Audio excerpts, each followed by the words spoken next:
जय हिंद सभी छात्रों को। और आज एक फिर से नई क्लास के साथ। पिछली क्लास में हम लोगों ने भारत के प्रमुख पर्वत और चोटियों का अध्ययन किया था।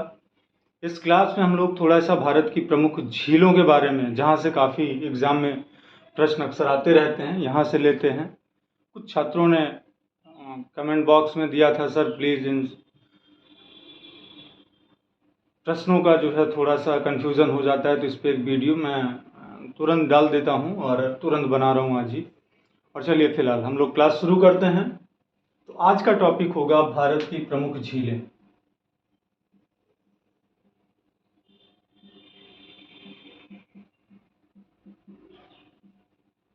सबसे पहला, हमने कई बार एग्जाम में देखा है, लिखा रहता है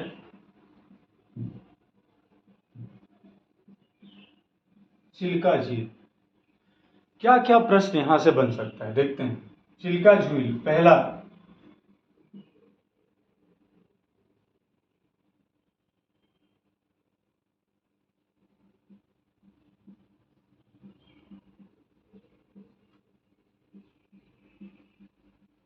खारे पानी की सबसे बड़ी झील कहाँ पे? भारत की खारे पानी की सबसे बड़ी झील। अच्छा, अगर सांभर दे देता तो खारे पानी की सर्वाधिक, यानी सर्वाधिक खारे पानी की सबसे बड़ी झील। लेकिन खारे पानी की सबसे बड़ी झील अगर ये कहेगा तब जवाब चिल्का होगा। दूसरा, सबसे बड़ी तटीय झील।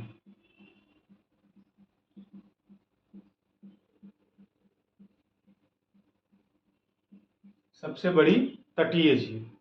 तीसरा,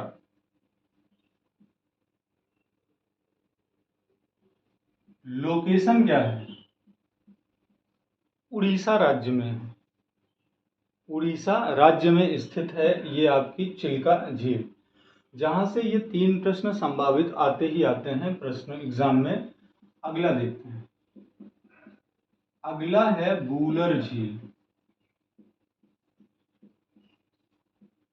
प्रश्न आता है भारत की सर्वाधिक क्षेत्रफल वाली झील। पूरे भारत में सर्वाधिक क्षेत्रफल बूलर झील का है।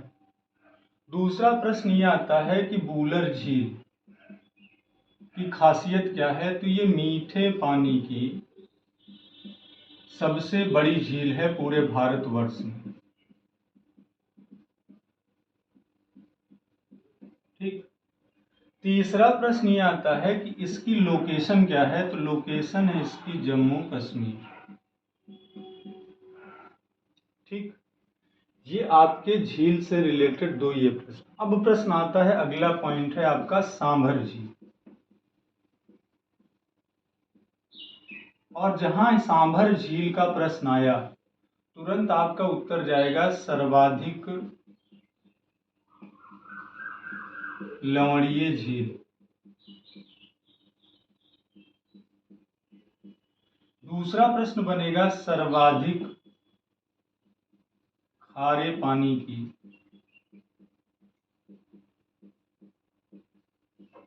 झील। तीसरा प्रश्न बनेगा कि लोकेशन, तो उत्तर होगा राजस्थान। ठीक। तो ये झील के टॉपिक से ये आपके तो जो अक्सर एग्जाम में प्रश्न आते ही आते हैं, वहां से ये रिलेटेड। इसके अलावा वन लाइनर में और भी बहुत सारे प्रश्न आते हैं। अच्छा, तब तक आप स्क्रीनशॉट ले सकते हैं और फिर आगे अगला प्रश्न देखते हैं। आगे हम लोग चलते हैं। फिलहाल स्क्रीनशॉट आप ले चुके होंगे। आगे अगर हम चलते हैं तो फिर अगले कौन कौन से प्रश्न और मिलेंगे परीक्षा में, उनको देखते हैं। अब प्रश्न ये आता है कि पिछौला झील कहाँ है। फिर प्रश्न आता है डिंडवाना झील कहाँ है।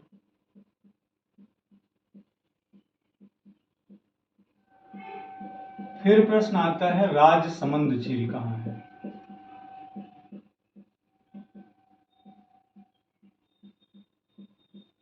ठीक। फिर आगे प्रश्न आता है अक्सर एग्जाम में, पुलिकट झील कहाँ है। फिर प्रश्न आया है हुसैन सागर झील कहाँ है।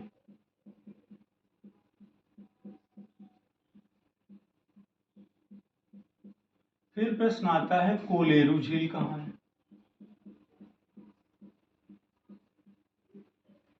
फिर प्रश्न आता है अष्टमुडी झील कहाँ है। फिर प्रश्न आता है वेम्बनाड झील कहाँ है।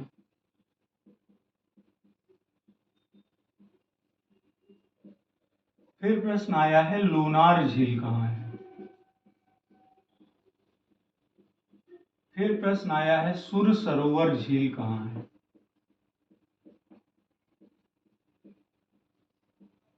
फिर प्रश्न आया है गोविंद सागर झील कहाँ है।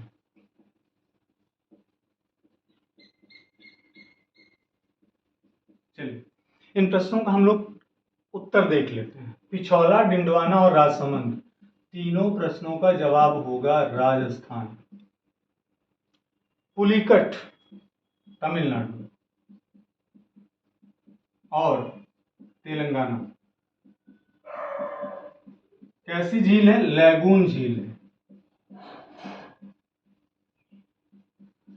ठीक। हुसैन सागर आंध्र प्रदेश। कोलेरू आंध्र प्रदेश।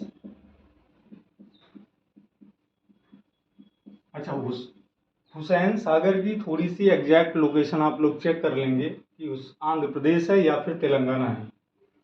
जहां तक मुझे क्लियर है शायद यहाँ पे तेलंगाना होना चाहिए, एक बार आप लोग देख लेंगे इसको जरूर। अष्टमुडी और वेम्बनाड का जहां तक प्रश्न है वो जवाब होगा आपका केरला, और लोनार झील आपकी महाराष्ट्र में। अच्छा, कभी कभी क्या एग्जामिनर दे देता है कि किस झील का निर्माण उल्का पिंड गिरने की वजह से हुआ था। आसमान से कोई एक उल्का पिंड टूटकर गिरा और जिससे लोनार में ये महाराष्ट्र में ये झील निर्मित। सुर सरोवर झील ये आपकी आगरा में स्थित है।